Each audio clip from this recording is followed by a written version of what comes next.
How's everybody doing? Welcome into Tuned Into NoCo. Today, I have the Hope Lives Executive Director, Elise Carver, on the show. First off, Elise, thank you so much for joining me today. Thank you for having us. We really appreciate that. Definitely. To start, can you just tell us a little bit about Hope Lives? Yeah, it would be my pleasure. So we are entering our 21st year of operation, and we were founded by Lydia Doty, who also founded NoCo Style magazine 35 years ago.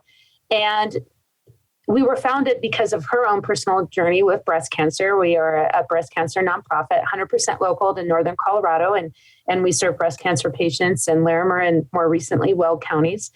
And when she went through her own journey, she, because of the contacts she had, she's well known in the business community, she was able to try out some complementary services around her traditional treatments such as acupuncture and massage and things like that. And she felt like it helped her so much that she felt compelled to start this nonprofit, and having no previous experience with that, being a businesswoman. And so that was how we got started. And we continue that same mission today. So we don't handle any of the more traditional, if you will, medical treatments. We let those professionals do that.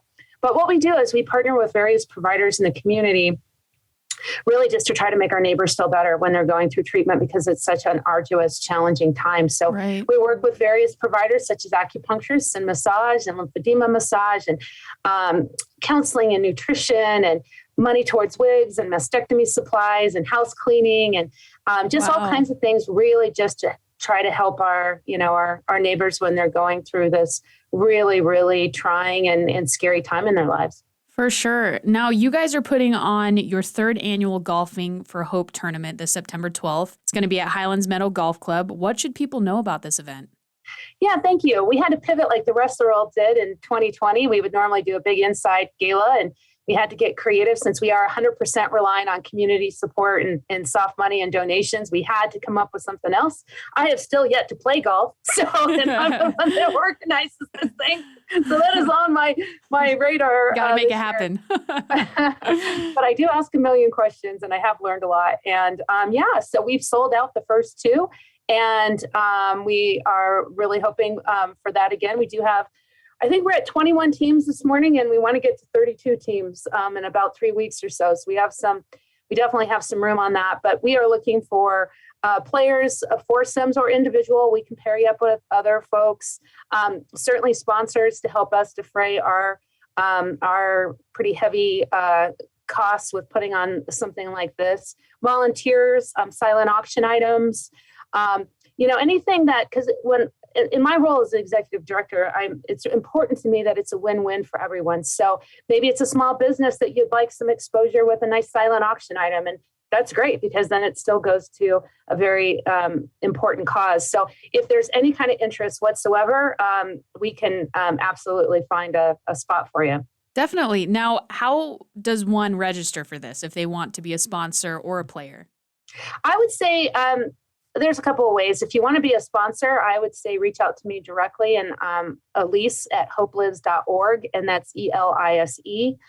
Or I would say go to our website, hopelives.org, and then there is a flyer that then you can click on that'll take you to the software. The software is called Golf Status, and that's how you can go to register. You can actually also apply for a sponsorship on that as well, but it's an actual Golf Status site is where you go to register. Okay, and now is there a registration deadline at all?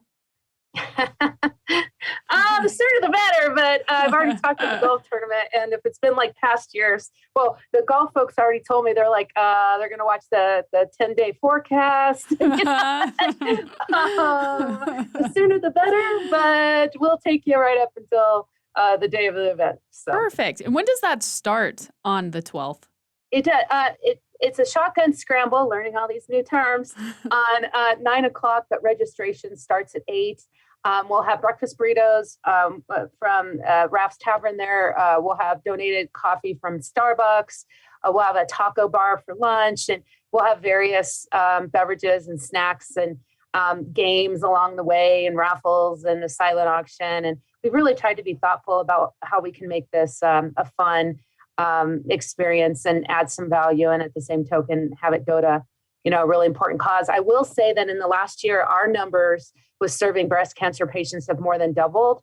And there's some speculation around that people were delayed in getting in to get mammograms, of course, with all the other fallout with the pandemic. So it's just so important. And we so appreciate this opportunity and anyone's interest, because we haven't had to turn anybody away because of this generous, loving community. And it's very important to us to continue our mission. So. Definitely. Now, you mentioned that you can volunteer for this. If someone is interested in volunteering, do they go to the website? What should they know? I would have them reach out directly to me again. You can also call our office, 970-225-6200. I would go that way because it's myself and my colleague, Nikki, that are the main ones that are organizing this whole thing. So I'd say probably reach out to us, directly. If you miss our contact information, it'll be on the website as well, but it's pretty much just going to direct you back to us. So. Perfect. Now, for this golf tournament, is there a certain number that you guys are trying to hit? What you're fundraising for? Like, what are your guys' goals? Yeah, for sure. As far as players or players go, a full tournament's 144, and we've capped it at 128 the last 2 years. We feel like there's a little bit more wiggle room, and maybe things will move a little bit faster for players at not quite a full tournament. So that as far as players go. And then as far as our goals, I mean, the first year we put this on, we were hoping that we would do maybe we would net about 15,000 or so, and we actually doubled that, and we netted 32. Wow. And then last year we hit 60. No way. I am trying to think positively, but it's been a bit of more of a challenge this year with the world being what it is. We have a little bit less sponsors and players so far because, everything that's going on in the world. So it's actually been a little bit of a trickier ask from my perspective than even the last 2 years when we were more so in the pandemic.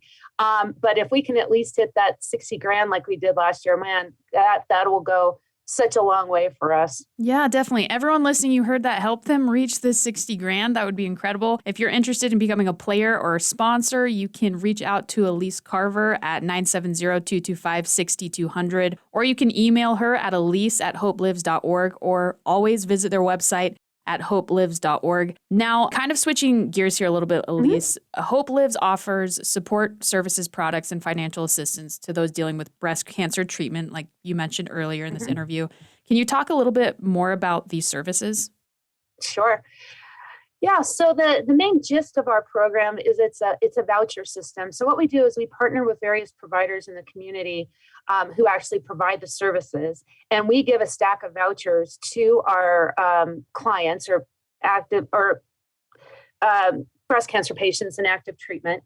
And then we give them a list of the providers that we work with, that we vetted out and we contract with and get licensure and insurance and all that, because we're very protective of our flock who's already going through so much. And so we just give them a list of our providers and we say, here you go. Here's free self-care money. You decide whatever you want to do, mix and match and get an oncology facial or get your house cleaned or do some acupuncture. Maybe you're having some neuropathy or having some anxiety or problems with sleep or you name it. Maybe you'd like some counseling or learning a little bit more with nutrition. And so then they contact the providers, they set up the appointment, and then our clients will present the vouchers as a form of payment. And the providers usually do give us a nice discount that they can write off. But it's really important to us, and where the money from our program goes is reimbursing our providers that are providing all this beautiful, wonderful care. And so that there's so many things I love about our program is that we don't dictate how our clients use it. And then with the providers, we're always looking for new providers and just, interesting ways in trying to, make our folks feel better. So we've got that avenue. But what we also have, one of the things I really love, I'm in my small office right now. It's a very small office in Fort Collins, but we serve all of Northern Colorado, is that we have a small repository of gently used wigs and prosthetics and various other things that past clients wanted to donate when they were done with treatment, or unfortunately, occasionally when someone passes away. And then we will give those out for free. So we will have clients that have very limited resources that will come in. We just had a gal the other day, a single mom, doesn't have any family here, was wearing a ball cap and just slumped over. She really wouldn't even hardly look at us. She wasn't in a good place. And she left with the most beautiful wig, and she put that ball cap in her backpack. And we give all kinds of goodies. We have a church group that knits blankets when they're going through treatment. And we've got all kinds of head coverings and just all kinds of things that, we load up. Any of our clients, when they come in, we offer that. We do sort of an orientation and give them these comfort kits and then just say, you want to look around and see if there's other things that, might be beneficial. They can try on things, maybe a prosthetic, so they know what kind to order or not. And it's very, very cool. I love what we do. And I see that we touch this community, every single day, and it all stays in our community. Absolutely. Now, how many people do you work with, like monthly or yearly? As far as clients go? Yeah. We're currently at a caseload. I haven't pulled the numbers recently, but my colleague Nikki did last week. I would say we're at about 110 active clients. And that, of course, ebbs and flows. It had been down as low as right during the pandemic of mid 50s, which was real low for us. But it was also, the combination of not getting in to be able to get the care and the providers not being able to do that. Gotcha. So we're probably, closer to the numbers that we might be, but we've still seen just a dramatic, increase. And the other thing that's scary is a lot of very young clients as well. We have several clients in their 30s with young children, and I can't even imagine trying to manage this and daily life and these young kids.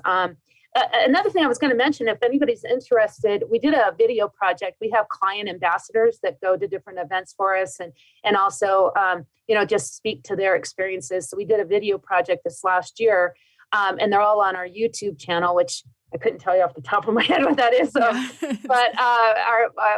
we have somebody else who's just loaded those all on there. But you could search and pretty quickly you come up with Hope Lives. Our logo is kind of like a purplish pink butterfly, and it says Hope Lives on it. But we have all of the videos on there, and they're very, very compelling, because what we did is we went out to their homes and we videotaped them, whether it was feeding their chickens or hanging out with their kids or playing the piano or whatever, just to really hit home. And these are all ladies that are in our community, and a lot of them are really young. We just had a gala a couple months ago, and we played these videos before we did a fashion show. At the end of the night, we played the 1-minute video and had the gal come out in beautiful gowns and makeup and hair if they had it, and people got to know them a little bit better. And then we've got those videos to use for other things, and they're very touching and very poignant, and a lot of really young gals. Wow. Well, what you guys do is incredible. Now, if someone listening is interested in your services, do they just go to your website to sign up? Yeah, absolutely. They can reach out to me as well. You already have my contact information, but absolutely can go to our website. There's a small application on there, but we've tried to make the process as easy as we can. And really the only qualifications are 18 years of age or older, and either living in or seeking treatment in Larimer or Weld counties.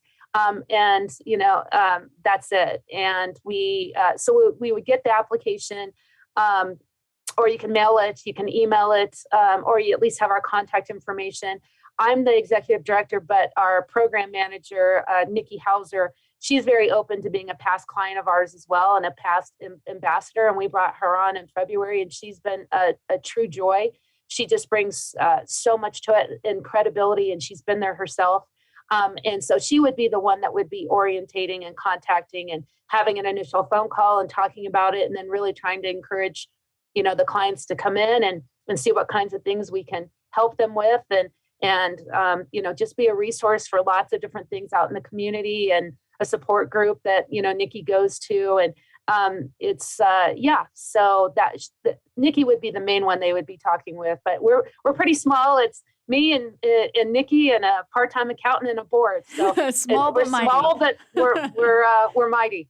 Definitely. Thank you for that. Now, if someone can't attend the golfing tournament, is there another way that they can donate? Can they donate on your website? Oh, yeah. Yeah, absolutely. So thank you for asking that. Yeah, we've got on our website, we've got Venmo, we've got PayPal. Again, you can just search for Hope Lives. We're also on the Colorado Gives site. That's a real popular one too, especially at the end of the year for Colorado Gives Day. We're on that one. We also have a texting option. You can actually text Hope Lives !to 44321. We've also got that option to try to make things simple. So we have lots of ways that people can donate. Awesome. You guys, you heard that. Donate or head to their golfing tournament happening at Highland Meadows Golf Club, September 12th. All right, Elise, now kind of switching gears here. We talked a little bit about the history of how Hope Lives came into being, but what about you? What's your story? How did you start with Hope Lives? Sure.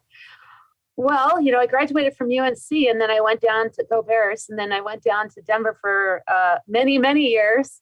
And then in the corporate world, and I had been wanting to get into the nonprofit world because I volunteered my whole life. And the opportunity with Pathways Hospice came up in 2018 as a volunteer coordinator, and out of the Greeley office. And so I was like, wow, that might be a great opportunity to get back up to Northern Colorado. And so I did that. And it's been wonderful. I mean, NoCo, it just suits me. It suits my lifestyle. I never cared about local before being down in Aurora, but now I care very much about it and supporting other nonprofits. And in fact, at our golf tournament, we're going to have a whole other nonprofits doing good work in the community area where we've invited other nonprofits to have tables. And nice.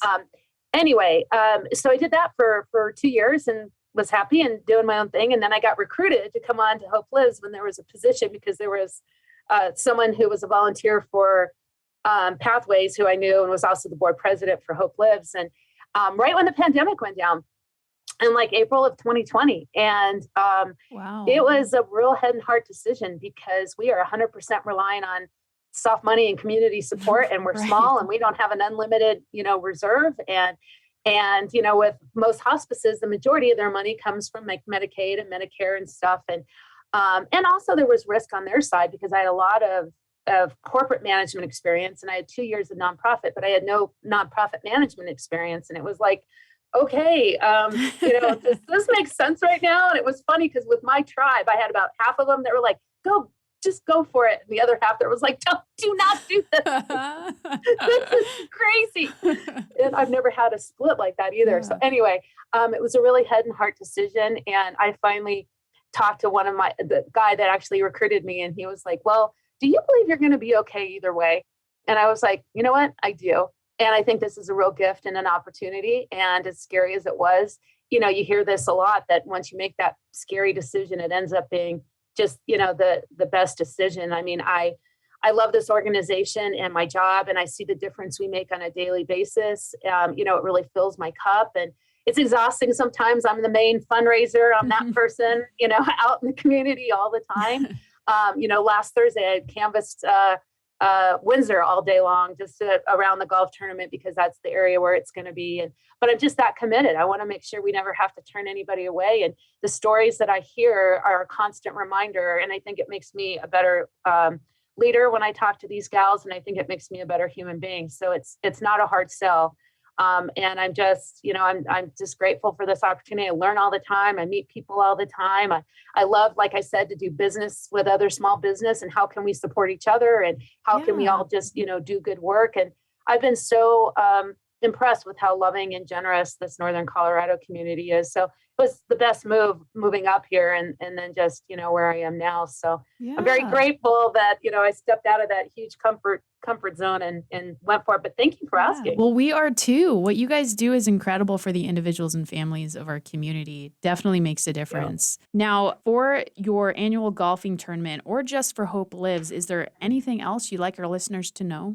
Oh, gosh. I would just say that if there's anything that is of interest to your listeners at all, we can probably make that work. One of the things I like to do is I never consider myself crafty or creative in that traditional sense. And anybody who's crafted with me after I was drugged, kicking and screaming would agree. Nobody goes down that road anymore. But it's painful for everybody. But I do consider myself creative with thinking and collaborating. And I love to get ideas from folks. And so if you have an idea for some other way, maybe you want to come in and volunteer in our office, or maybe you have social media experience or you have fundraising experience or grant writing experience, or, you name it. With a small nonprofit, there's 2 of us doing everything. And so we're very open, or sometimes someone says, well, I want to donate, but it's not much. Every little bit matters. I know people probably hear that all the time, but working for a very small nonprofit every little bit matters. So don't ever feel like your possible contributions are insignificant, because they're not. We even have I like October because that's Breast Cancer Awareness Month. And it's actually when people come to us for change. Yeah. And, they call up, can we give you money? Yeah, please. That'd be amazing. We even had a little Girl Scout group show up and give us some self-care items for, and it runs the gamut to sorority groups, to men's groups, to businesses. And that's another thing that's just very touching. It really does take a community, and, we're always open to ideas about how you might want to get involved. Absolutely. And I was just thinking, we didn't really touch on this. What is your service area? You guys, is it Northern Colorado? Is it just Fort Collins, Loveland, like Larimer County? It's all of Northern Colorado. So it's all of Larimer, including Estes. I've been spending a lot of time in recent years up in Estes, trying to grow that area. And then it's all of Weld as well. So forever it was Larimer, because our brick and mortar's here in Fort Collins. But and maybe also because I have the Greeley ties, because that's what first brought me back up, and also being a UNC graduate. But Greeley and Weld is very near and dear to my heart as well. So it's the entire Northern Colorado area, and we have aspirations to grow that and or grow past just breast cancer. But we have to make sure that we can fully meet that scope first. But we have some pretty big aspirations, and trying to meet even more need eventually. For sure. Now, I just have one more question for you. Mm-hmm. So you mentioned every little bit helps. And you also talked about how you had some people come and bring you wigs, just physical donations. Mm-hmm. If someone has a physical donation, do they just drop it off at the Fort Collins office? Yeah, or what I would do is I would still reach out to me or call our office, because Nikki's part-time and I'm in the community all the time, as I've already kind of talked about, with really trying to just grow our reach even more. And so what I would prefer is to contact us just to make sure that we're here in the office, that they don't make a trip. Or if you're in some other location, I'm out about in the entire Northern Colorado community. I'm always happy to swing by and pick it up too, if that makes more sense. Or, we can certainly talk about that as well. But yeah, that's an important part of, and I know often, especially if someone has passed away, that their families appreciate being able to have some of that stuff go to, a good home, or just someone has finished treatment and is ready to be done with that stuff, and B, to know that it's going to, go to into the next person who really needs it. So yeah, Definitely. We're very open there. I would just ask that they either call or email us first. Perfect. Awesome. Well, everyone listening, definitely go help Hope Lives. They're doing their 3rd annual golfing tournament at Highland Meadows Golf Club. It's happening September 12th. You can get more info on how to register, volunteer, donate, or become a sponsor at hopelives.org. You can also email Elise directly at elise@hopelives.org, or give them a call at 970-225-6200. Elise, thank you. Thank you, Ashlee. I really appreciate your time and your interest. We really do.